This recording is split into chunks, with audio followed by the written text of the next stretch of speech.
BBC दुनिया में आज देखिए, इटली के लोग क्यों हैं यूरोपीय यूनियन से नाराज।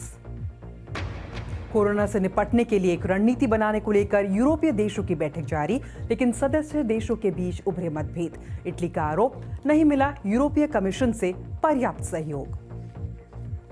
बीबीसी दुनिया में आपका स्वागत है। मैं आपके साथ पायल भुयन। कोरोना को लेकर यूरोपीय देशों में उभरे मतभेद की चर्चा होगी आज कवर स्टोरी में, लेकिन पहले एक नजर इस वक्त की सुर्खियों पर। भारत में कोरोना के मामले बढ़कर 21,000 के पार। महामारी से लड़ने के लिए सरकार ने 18 महीने के लिए रोका केंद्रीय कर्मचारियों का बढ़ा हुआ महंगाई भत्ता। पूरी दुनिया में कोरोना के कुल मरीजों की संख्या हुई 26 लाख के पार। अब तक 1,84,000 से भी ज्यादा मौतें। अमेरिकी फंडिंग रुकने के बाद WHO को चीन देगा $3 करोड़ की अतिरिक्त मदद। उधर अमेरिका में कोरोना की वजह से अब तक 2.5 करोड़ लोग बेरोजगार। अब तक 40,000 से ज्यादा मौतें। कोरोना के खिलाफ शुरुआती कामयाबी के बाद अब लड़खड़ाने लगा जापान। देश भर में संक्रमितों की संख्या हुई लगभग 12,000। इनमें से कुछ अहम खबरों की चर्चा आज होगी बीबीसी दुनिया में।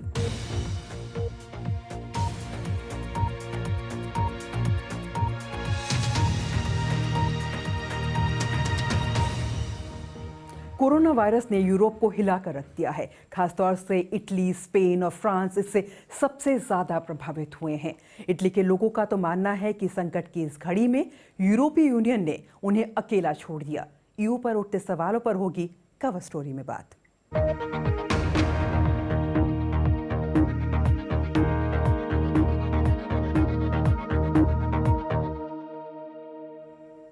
कवर स्टोरी की चर्चा से पहले भारत का कोरोना अपडेट जान लेते हैं। देश में कुल कोरोना संक्रमित लोगों की संख्या 21,000 के पार हो गई है, तो वहीं मरने वालों की संख्या 686 हो गई है। स्वास्थ्य मंत्रालय के मुताबिक 4,257 लोग इलाज के बाद पूरी तरह से ठीक हो गए हैं।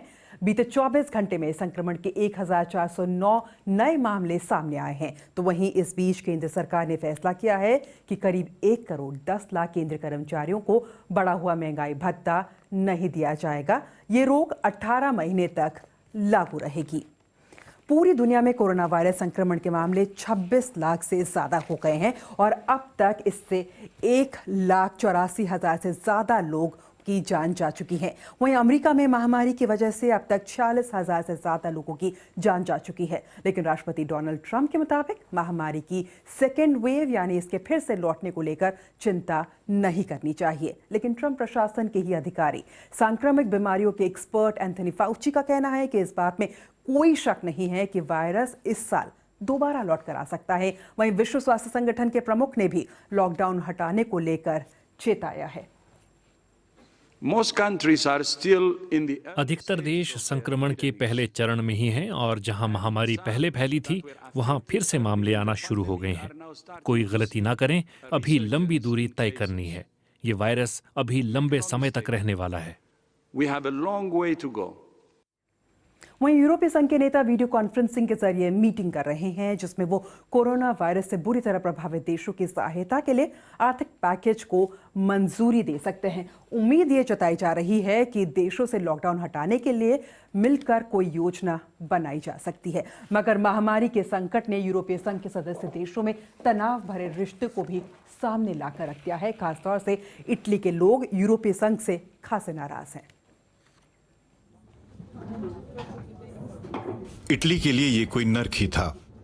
इटली यूरोप में वायरस की मार झेलने वाला पहला देश था। मदद के लिए सबसे पहले पुकार भी उसने ही लगाई। लेकिन इटली की शिकायत है कि सबसे ज्यादा जरूरत के वक्त यूरोपीय संघ ने उसे अकेला छोड़ दिया। ईयू एकजुटता दिखाने में नाकाम रहा। बाद में जर्मनी ने इटली के मरीजों को एयरलिफ्ट किया, वहां जरूरी सामान भी भेजा। लेकिन सामान और डॉक्टर भेजने को लेकर रूस जैसे देशों ने ज्यादा ढिंढोरा पीटा। कोताही को लेकर यूरोपीय कमीशन की प्रमुख ने माफी भी मांगी। इटली को जिस वक्त मदद की जरूरत थी तब उन्हें ज्यादा सहयोग नहीं मिला। उसके लिए पूरा यूरोप तहे दिल से माफी चाहता है। साल 1957 में रोम की संधि पर यहाँ इस इमारत के अंदर दस्तखत हुए थे। इसी के जरिए यूरोप का आर्थिक समुदाय बना, जिसने बाद में यूरोपीय संघ की शक्ल ली। इटली इसके संस्थापक सदस्यों में से एक था। इस देश को यूरोप के विचार के केंद्र में होने पर हमेशा गर्व रहा। अब यहाँ कई लोगों को लगता है कि जिस संघ को उन्होंने खड़ा किया वो काम नहीं आया। संबंधों में उभरे संकट को धुर दक्षिणपंथी भुना रहे हैं। इसके कुछ सदस्य खुलेआम नाराजगी दिखाते हुए यूरोप विरोधी भावना भड़का रहे हैं। ये भावनाएं अभी उफान पर हैं। इटली के दक्षिणपंथी नेताओं का कहना है कि यूरोप ने इटली को दिल के तार तोड़ने पर मजबूर कर दिया है। यूरोप विरोधी भावनाओं की वजह यह है कि ईयू वक्त पर मदद नहीं कर सका, या ईयू की ऐसी सोच कि इटली की मदद करना धन बर्बाद करना होगा। यूरोपीय संघ इटली के भरोसे ही खड़ा है, लेकिन ये इटली के बजाय दूसरे देशों की मदद करता है। आपके हिसाब से क्या इटली को ईयू या यूरोजोन का सदस्य रहना चाहिए? हाँ, लेकिन ऐसा यूरोप नहीं जैसा अभी है। इस हफ्ते दोबारा खुली किताबों की दुकान में यूरोप के साथ इटली के ऐतिहासिक रिश्तों की झलक दिखती है, लेकिन ये भी नजर आता है कि एक बीमारी से जंग ने यूरोपीय साझेदारी की नींव हिला दी है। हमारे साथ छल हुआ है, लेकिन मैं यूरोप का हूं और उम्मीद करता हूं कि सब ठीक होगा। हमें यूरोप और यूरोप को हमारी ज़रूरत है। मुझे लगता है कि यूरोप छोड़ने पर इटली टूट जाएगा। इटली का इतिहास कई जंग की कहानियों से भरा है, लेकिन अब लड़ाई अपने सहयोगियों से है ताकि इटली दोबारा खड़ा हो सके। हाल के कुछ दिनों तक कोरोना वायरस को फैलने से रोकने के लिए जापान की तारीफ हो रही थी, पर अब वहां संक्रमण के मामले 12,000 तक पहुंच चुके हैं और राजधानी टोक्यो में वायरस तेजी से फैल रहा है। बीबीसी की टीम दक्षिण जापान के एक अस्पताल पहुंची। This is a red zone. Right. So in this room is a negative pressure room. Japan के कावासाकी में ये है सेंट मारियाना अस्पताल, जिसके डॉक्टर शिगेजी फुजितानी बीबीसी की टीम को 2 हफ्तों में तैयार कोविड यूनिट दिखा रहे हैं। ये इसका कंट्रोल रूम है। यहाँ से डॉक्टर फुजितानी और उनकी टीम एक सुरक्षित दूरी से मरीजों पर नजर रख सकते हैं और अपनी कम होती पीपीई किट्स को बचा सकते हैं। अस्पताल में 1000 बेड्स हैं, पर कोरोना यूनिट में सिर्फ 15 बिस्तर हैं, जिनमें से 11 पर पहले से ही मरीज हैं। डॉक्टर कहते हैं कि अगर टोक्यो ने वायरस को फैलने से नहीं रोका तो इस अस्पताल में बेड्स की कमी हो जाएगी। टोक्यो में वायरस संक्रमित लोगों की संख्या भी ज्यादा है और दूसरे देशों की तुलना में आईसीयू में बेड्स भी कम हैं। इसी वजह से टोक्यो इस समस्या से जूझ रहा है। मॉनिटर पर हम देख रहे हैं कि नर्स कैसे मरीजों का ख्याल रख रही हैं। सभी मरीज पुरुष हैं जिनकी उम्र 60 साल से कम है। डॉक्टर कहते हैं कि कई जापानियों का मानना है कि वायरस उन तक नहीं पहुंच पाएगा। नई पीढ़ी सोचती है कि अगर वो वायरस से संक्रमित हुए तो उन्हें ज्यादा नुकसान नहीं होगा, लेकिन ये गलत है। पर टोक्यो की सड़कों पर घूम रहे लोगों तक शायद ये संदेश ठीक से पहुंच नहीं रहा। आप देख सकते हैं कि टोक्यो की सड़कें अब भी लोगों से भरी हुई है और ऐसा ही हाल पार्कों और बीच का भी है।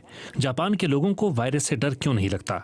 इसका एक कारण है वायरस से मरने वालों की संख्या का कम होना, और दूसरा कारण है जापानी सरकार की ओर से आ रहे वायरस से जुड़े संदेश जो लोगों को भ्रमित करते हैं। जब प्रधानमंत्री शिंजो आबे ने जापान में आपातकाल की घोषणा की थी, तब उन्होंने एक बात साफ कर दी थी कि अब ये यूरोपीय देशों जैसा नहीं होगा, आम जिंदगी चलती रहेगी। और इसका परिणाम 2 मीटर रूल यहाँ नहीं है।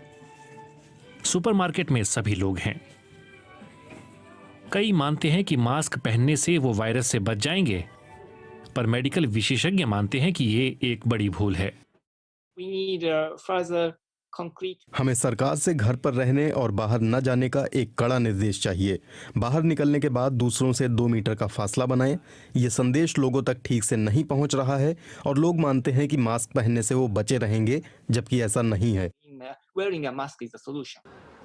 जापान कामकाज को जारी रख कोरोना से निपटने की कोशिश कर रहा है और इसका सीधा असर स्वास्थ्य सेवा प्रणाली पर पड़ रहा है। और छोटे से ब्रेक के बाद देखिए 2 महीने से ब्रिटेन में फंसे भारतीय डॉक्टरों की दास्तान। और किस देश में बंदूकों को माना जाता है जरूरी सामान? बीबीसी दुनिया में भी बहुत कुछ है बाकी।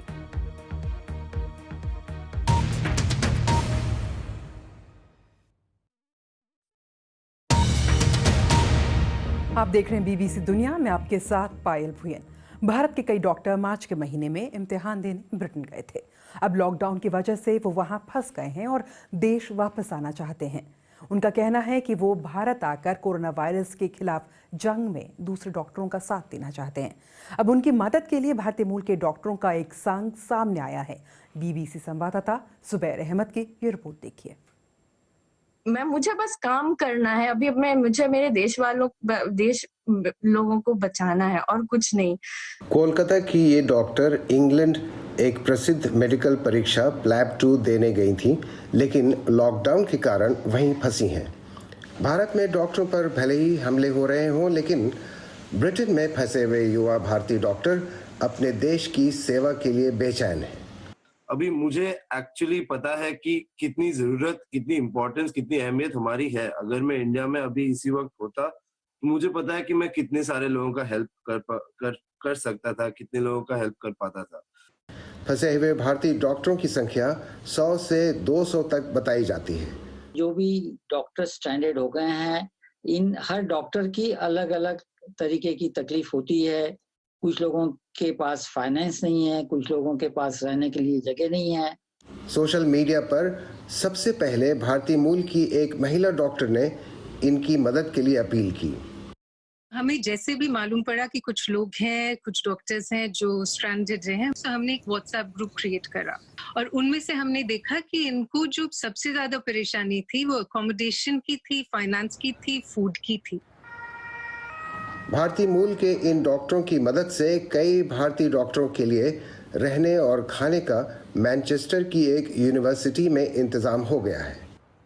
जिस दिन लॉकडाउन हुआ उस दिन फ्रैंटिकली बाकी देशों से बहुत से लोग वहां से जा रहे थे, तो मेरे को बहुत डर भी लगता था कि वहां पे क्या करूं क्या नहीं करूं। आपका अकोमोडेशन कैसा आपको लग रहा है वहां पर? फिलहाल तो अकोमोडेशन बहुत अच्छा है। एक जन के लिए हम लोगों को एक सेपरेट रूम दिया गया है। उन्हें अफसोस है कि ब्रिटेन में वो कानूनी तौर पर काम नहीं कर सकते और अपने देश में जहां इनकी ज़रूरत है वो उस समय तक लौट नहीं सकते जब तक कि अंतर्राष्ट्रीय फ्लाइट्स बहाल ना हो जाए। जुबैर अहमद, बीबीसी दिल्ली। दुनिया के किस हिस्से में बंदूकों को माना जाता है जरूरी सामान, तो कहाँ चॉकलेट और शराब आती है एसेंशियल आइटम्स के तहत। लॉकडाउन के दौरान अलग अलग देशों में जरूरी सामान की परिभाषा भी अलग अलग है। देखिए ये रिपोर्ट। लॉकडाउन का पहला दिन और इस पेरिस के मशहूर शॉ एलिजे की इस सड़क पर जो एक दुकान खुली है वो है चॉकलेट की। कोरोना वायरस को फैलने से रोकने के लिए दुनिया के कई देशों ने पूरी तरह से लॉकडाउन करने के बाद भी कुछ जरूरी सामान की दुकानों को खोल रखा है। सभी बेकरी की दुकानें, चीज की दुकानें, मीट और वाइन की दुकानों के साथ साथ चॉकलेट शॉप्स भी खुली हैं। इससे फ्रांस को उसकी अलग पहचान मिलती है। इन सभी दुकानों को लॉकडाउन के दौरान खोलने की रियायत दी गई है और फ्रांस के लोग इससे बेहद खुश हैं। अमेरिका में आप जिस इलाके में रहते हैं उसके हिसाब से तय होता है कि कौन सी चीज जरूरी है। कई राज्यों ने गन स्टोर्स को चुना है जो काफी विवादास्पद हैं। ट्रम्प प्रशासन ने गन शॉप्स को जरूरी चीजों की फहरिस्त में शामिल कर दिशा निर्देश जारी किए, जिसके बाद अमेरिकी राज्यों में बंदूकों की रिकॉर्ड बिक्री हुई है। मेडिकल जरूरतों और मनोरंजन दोनों के लिए ही गांजे की दुकानें कोलोराडो जैसे राज्यों में खुली हैं। हालांकि सोशल डिस्टेंसिंग का ख्याल रखा जा रहा है।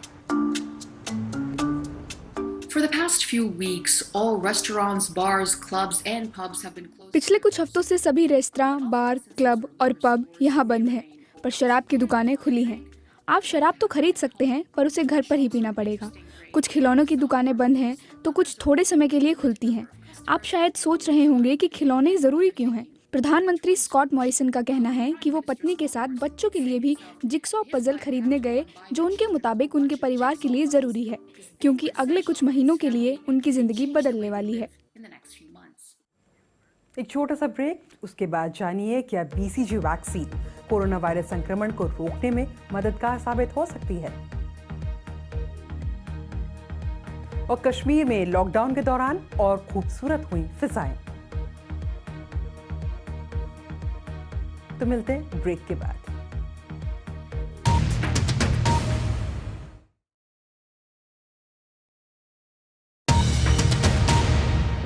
स्वागत है आपका ब्रेक के बाद। मैं आपके साथ पायल भुयन। क्या BCG वैक्सीन कोरोना वायरस संक्रमण को रोकने में मददगार साबित हो सकती है?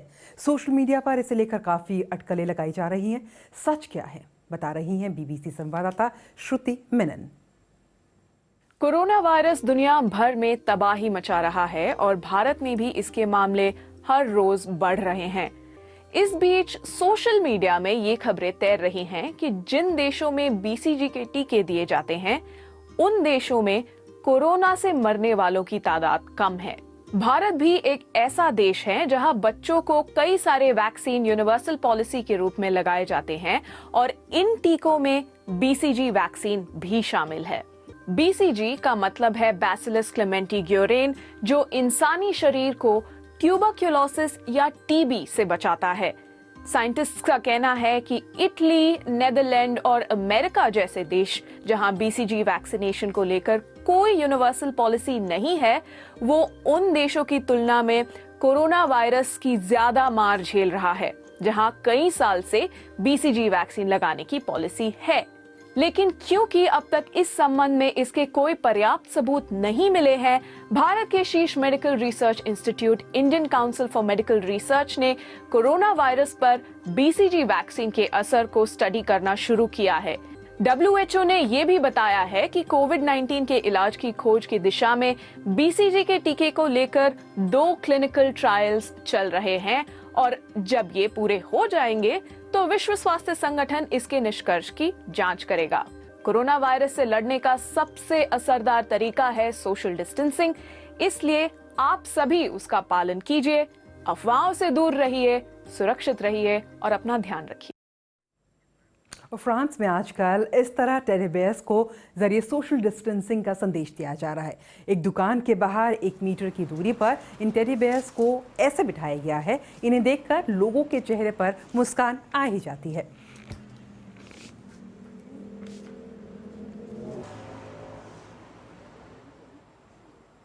और ये तस्वीरें कश्मीर के श्रीनगर की, जहां लॉकडाउन के दौरान फिजाएं बदलने लगी है। नीले आसमान के नीचे हरी हरी वादियां मिलकर दिलकश नजारा बना रही हैं।